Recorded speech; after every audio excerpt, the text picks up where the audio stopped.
ગુજરાત રાજ્ય પ્રાથમિક શિક્ષણ સંઘ જેમણે પોતાની રજૂઆત કરી છે પત્ર મારફતે।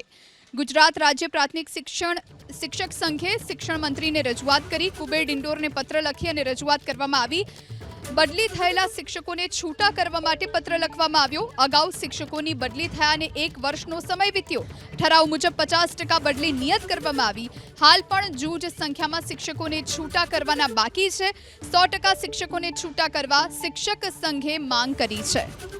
તો શિક્ષણ મંત્રીને પત્ર લખવામાં આવ્યો છે અને પોતાની રજૂઆત કરી છે ગુજરાત રાજ્ય પ્રાથમિક શિક્ષક સંઘે। ગુજરાત રાજ્ય પ્રાથમિક શિક્ષણ સંઘ જેમણે પોતાની રજૂઆત કરી છે પત્ર મારફતે। ગુજરાત રાજ્ય પ્રાથમિક શિક્ષક સંઘે શિક્ષણ મંત્રીને રજૂઆત કરી। કુબેર ડિંડોરને પત્ર લખી અને રજૂઆત કરવામાં આવી। બદલી થયેલા શિક્ષકોને છૂટા કરવા માટે પત્ર લખવામાં આવ્યો। અગાઉ શિક્ષકોની બદલી થયાને 1 વર્ષનો સમય વીત્યો। ઠરાવ મુજબ 50% બદલી નિયત કરવામાં આવી। હાલ પણ જૂજ સંખ્યામાં શિક્ષકોને છૂટા કરવાના બાકી છે। 100% શિક્ષકોને છૂટા કરવા શિક્ષક સંઘે માંગ કરી છે।